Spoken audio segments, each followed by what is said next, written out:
Friends, welcome to Smile Talk paramedical channel. Friends, ನಾನು ಸುಮಾರಾಗಿ ವಿಡಿಯೋಗಳನ್ನು ಅಪ್ಡೇಟ್ ಮಾಡ್ತಾ ಇದ್ದೀನಿ. BSc ನರ್ಸಿಂಗಿಗೆ ಸಂಬಂಧಿಸಿದಂಥ ವಿಡಿಯೋಗಳು ಇದೆಲ್ಲ. ನೀವುಗಳು ಈಗಾಗಲೇ ರ್ಯಾಂಕ್ಗಳನ್ನು ನೀವು ಪಡ್ಕೊಂಡಿದ್ದೀರಿ. ಆದರೆ ನಿಮ್ಮಲ್ಲಿ ಒಂದು ಡೌಟ್ ಏನಿರುತ್ತೆ ಅಂದರೆ, ಈ ವರ್ಷ ನಮಗೆ ಸೀಟ್ ಸಿಗುತ್ತೋ ಇಲ್ಲೋ, ಅದು ಹೆಂಗಂದರೆ 10,000 ರೂಪಾಯಿ ಫೀಸ್ ಒಳಗಡೆ, ಬರೀ ಜಸ್ಟ್ 10,000 ರೂಪಾಯಿಗಳಲ್ಲಿ ಪ್ರತಿ ವರ್ಷದಂತೆ GG ಒಳಗಡೆ, GG ಅಂದರೆ 10,000 ರೂಪಾಯಿ ಫೀಸು, ಅದರಲ್ಲಿ ನಮಗೇನಾದರೂ ಈ ವರ್ಷ ಸಿಗುತ್ತೋ ಅಂತ ಡೌಟಲ್ಲಿ ಇರ್ತೀರಾ. ಅದಕ್ಕೆ ನಾವು ನಿಮ್ಮ ಒಂದು ಡೌಟ್ಗಳಿಗೆ ಕ್ಲಿಯರ್ ಮಾಡಲಿಕ್ಕೆ ಹಿಂದಿನ ವರ್ಷದ ಒಂದು ಡಾಟಾವನ್ನು ತೊಗೊಂಡು ಅದರಲ್ಲಿ ನಿಮಗೆ ಡೌಟ್ ಕ್ಲಿಯರ್ ಮಾಡಲಿಕ್ಕೆ ಪ್ರಯತ್ನ ಮಾಡ್ತಾಯಿದ್ದೀನಿ. ಇಲ್ಲಿ ನೋಡಿ, ಈ ವರ್ಷ ಹಿಂದಿನ ವರ್ಷ ಮತ್ತು ಈ ವರ್ಷಕ್ಕೆ ನಿಮಗೆ ಅಬ್ಬಬ್ಬ ಅಂತಂದರೆ ಒಂದು 500 ರ್ಯಾಂಕ್ ಹಿಂದೆ ಮುಂದೆ ಆಗ್ಬೋದು ಅಷ್ಟೇ. 500 ಜಾಸ್ತಿ ಆಯಿತು, ಬರೀ 200 ರ್ಯಾಂಕ್, 200ರಿಂದ 500 ಮಧ್ಯದಲ್ಲಿ ನಿಮಗೆ ರ್ಯಾಂಕ್ಗಳು ವ್ಯತ್ಯಾಸ ಆಗ್ಬೋದು. ಅಷ್ಟೇ ವ್ಯತ್ಯಾಸದೊಳಗಡೆ ಹಿಂದಿನ ಮತ್ತು ಈ ವರ್ಷದ ಲೆಕ್ಕಾಚಾರ ಆಗುತ್ತೆ. ಸೊ ನೋಡಿ, ಈ ವಿಡಿಯೋದಲ್ಲಿ ನಾನು ಏನು ಮಾಹಿತಿ ಕೊಡ್ತಾ ಇದ್ದೀನಿ ಅಂತಂದರೆ, ನೀವು ಒಂದು ಕಾಮೆಂಟ್ ಕೇಳಿದಿರಂಗೆ ಗದಗ ಜಿಲ್ಲೆಯಲ್ಲಿ ಕಟ್ ಆಫ್ ಗೌರ್ಮೆಂಟ್ ಕಾಲೇಜಿಗೆ ಎಷ್ಟಾಗ್ಬೋದು ಅಂತ ನೀವು ಕೇಳಿದಿರಿ. ಅದರ ಬಗ್ಗೆ ನಾನು ಇವತ್ತು ವಿಡಿಯೋದಲ್ಲಿ ಮಾಹಿತಿ ಕೊಡ್ತಾ ಇದ್ದೀನಿ. ಚಾನಲ್ಗೆ ಹೊಸಬರಾಗಿದ್ದರೆ ಮತ್ತು ನಿಮ್ಮಲ್ಲಿ ಏನಾದರೂ ಡೌಟ್ ಇದ್ದರೆ, ನಿಮ್ಮಲ್ಲಿ ಕೂಡ ಡೌಟ್ ಇದ್ದರೆ ನೀವು ನಿಮ್ಮ ರ್ಯಾಂಕ್ ನಂಬರನ್ನು ಬರೀರಿ, ಕಾಸ್ಟನ್ನು ಮೆನ್ಷನ್ ಮಾಡಿ, ಜೊತೆಗೆ ಕನ್ನಡ ಮೀಡಿಯಮ್ ಇದ್ದರೆ ಕನ್ನಡ ಮೀಡಿಯಮ್, ರೂರಲ್ ಇದ್ದರೆ ರೂರಲ್ ಮೆನ್ಷನ್ ಮಾಡಿ. Okay, cost, rank, cost, Kannada medium, rural mention ಮಾಡಿ ಕಾಮೆಂಟ್ ಹಾಕಿ. ಸೀಟ್ ಸಿಗುತ್ತಿಲ್ಲ ಅಂಥೇಳಿ ಹಿಂದಿನ ವರ್ಷದ ಲೆಕ್ಕಾಚಾರ ನೋಡಿ ನಿಮ್ಮ ಮಾಹಿತಿನ ಕೊಡ್ತೇನೆ. ಇಲ್ಲಿ ನಾನು ಇವಾಗ ಹೇಳ್ತಾ ಇದ್ದೀನಿ ಯಾವುದಪ್ಪ ಅಂತಂದರೆ, Gadag medical college.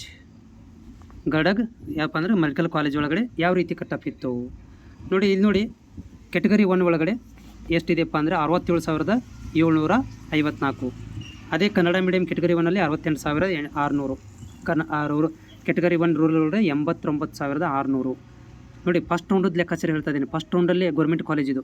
2A general ಒಳಗಡೆ 66,900, 2A ಕನ್ನಡ ಮೀಡಿಯಮ್ ಒಳಗಡೆ 70,600, 2A ರೂರಲ್ ಒಳಗಡೆ 70,100, ಆಮೇಲೆ 2B GM ಒಳಗಡೆ 70,500, 2B ಕನ್ನಡ ಮೀಡಿಯಮಲ್ಲಿ 79,000, 2B ರೂರಲ್ ಒಳಗಡೆ 79,600, ಆಮೇಲೆ 3A GM ಒಳಗಡೆ 64,600, ಆಮೇಲೆ 3A ಕನ್ನಡ ಮೀಡಿಯಮ್ ಒಳಗಡೆ 84,900, 3A ರೂರಲ್ ಒಳಗಡೆ 88,600, 3A GM ಒಳಗಡೆ ಅಂದರೆ ಗ್ರಾಮೀಣ ಇದರಲ್ಲಿ ಗ್ರಾಮೀಣ ಒಳಗಡೆ 66,800, 3A ಕನ್ನಡ ಮೀಡಿಯಮ್ ಒಳಗಡೆ, ಓಕೆ, ಇಲ್ಲಿ ಕನ್ನಡ ಮೀಡಿಯಮ್ ಕೊಟ್ಟಿಲ್ಲ, ಬಟ್ 3A ರೂರಲ್ ಒಳಗಡೆ 66,900, GM ಯಾವುದು ಕಾಸ್ಟ್ ಇಲ್ದವರು GMದಲ್ಲಿ 58,200, GM ಕನ್ನಡ ಮೀಡಿಯಮಲ್ಲಿ 60,100, GM ರೂರಲ್ ಒಳಗಡೆ 63,800. ಮತ್ತು ನೆಕ್ಸ್ಟ್ ಬರೋದು ಇವಾಗ SC ದವ್ರಿಗೆ. ಸೊ ಇಂಪಾರ್ಟೆಂಟ್ ಇಲ್ಲಿ SC ಜನರಲ್ ಒಳಗಡೆ 79,800, SC Kannada medium 84,600, SC rural ಒಳಗಡೆ 87,700, ST ಜನರಲ್ ಒಳಗಡೆ ಎಷ್ಟಪ್ಪ ಅಂತಂದರೆ 76,500 ಮತ್ತು ST ಕನ್ನಡ ಮೀಡಿಯಮ್ ಇಲ್ಲ. ST ರೂರಲ್ ಒಳಗಡೆ 79,100 ಕೊಟ್ಟಿದ್ದಾರೆ. ಅದೇ ರೀತಿಯಾಗಿ ಬೇರೆ ಒಂದಷ್ಟು ಕಾಲೇಜುಗಳು ನೋಡ್ತಾ ಇದ್ದೀರಿ. ಇಲ್ಲಿ 1,43,000, 1,24,000, 1,18,000, 1,12,000, ಲಕ್ಷದ ಮೇಲೆ ಕೂಡ ನಿಮ್ಗೆ ಏನು ಮಾಡಿದಾನೆ ಸೀಟ್ಗಳಲ್ಲಿ GG ಒಳಗಡೆ ಸೀಟ್ ಸಿಕ್ಕಿದೆ. GG ಒಳಗಡೆ ಪ್ರೈವೇಟ್ ಕಾಲೇಜಲ್ಲಿ ಸೀಟ್ ಸಿಕ್ಕಿರುವಂಥದ್ದು. ಈಗ ನಾವು ಕಾಮೆಂಟನ್ನು ಓದ್ತೇವೆ. ಸೊ ನೀವು ಹಾಕಿರುವಂಥ ಕಾಮೆಂಟ್ಸ್ ಇವೆಲ್ಲ ನೋಡಿ. ಇಲ್ಲಿ ಒಂದು ಕಾಮೆಂಟ್ ಇದೆ, 94,000 ರ್ಯಾಂಕ್ ಇದೆ ಇವ್ರದ್ದು. SC ಕಾಸ್ಟ್ ಸಿಗುತ್ತೆ ಅಂತ ಕೇಳ್ತಾ ಇದ್ದಾರೆ. ಪಕ್ಕಾ ಸಿಗುತ್ತೆ. ಈಗ ಜಸ್ಟ್ ನಾನು ತೋರಿಸಿದೆ ನಿಮಗೆಲ್ಲ. ಪ್ರೈವೇಟ್ ಕಾಲೇಜಲ್ಲಿ ನಿಮ್ಗೆ 10,000 ರೂಪಾಯಿ ಫೀಸಲ್ಲಿ ಸಿಗುತ್ತೆ. ನೆಕ್ಸ್ಟ್ ಕಾಮೆಂಟ್ ಏನಂತಂದರೆ, ಇಲ್ಲಿ 2A ಕ್ಯಾಟಗರಿ ಕನ್ನಡ ಮೀಡಿಯಮ್ ಗ್ರಾಮೀಣ ಇದೆ, ರ್ಯಾಂಕ್ 1,37,000 ಇದೆ, ರಿಪ್ಲೈ ಮಾಡಿ ಅಂತ ಕೇಳ್ತಾ ಇದ್ದಾರೆ. ನೋಡಿ, ನಿಮ್ಮದು 2A ಕ್ಯಾಟಗರಿ ಇದೆ, ಕನ್ನಡ ಮೀಡಿಯಮ್ ಇದೆ, ಗ್ರಾಮೀಣ ಇದೆ, 1,32,000 ಇರೋದರಿಂದ ನಿಮಗೆ ಪ್ರೈವೇಟ್ ಕಾಲೇಜಲ್ಲಿ 10,000 ಫೀಸಲ್ಲಿ ನಿಮಗೂ ಸಿಗುವಂಥ ಚಾನ್ಸಸ್ ಇದೆ.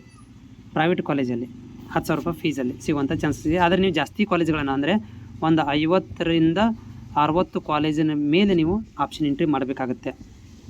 ನೆಕ್ಸ್ಟ್ ಇಲ್ಲಿ 7 ಲಕ್ಷ ರ್ಯಾಂಕ್ ಇದೆ, ಸೀಟ್ ಸಿಗುತ್ತಾ? 7 ಲಕ್ಷ ರ್ಯಾಂಕಿಗೆ ಸೀಟ್ ಸಿಗುತ್ತೆ. ಬಟ್ ನೀವು ಇಲ್ಲಿ ಎಷ್ಟು ಅಂತಂದರೆ ಒಂದು 150 ಕಾಲೇಜುಗಳನ್ನು ಆ್ಯಡ್ ಮಾಡ್ಕೋಬೇಕಾಗತ್ತೆ. ಅಂದರೆ ನಿಮಗೆ ಚಾನ್ಸ್ ಇದೆ, ಇಲ್ಲ ಅಂದರೆ ಇಲ್ಲ.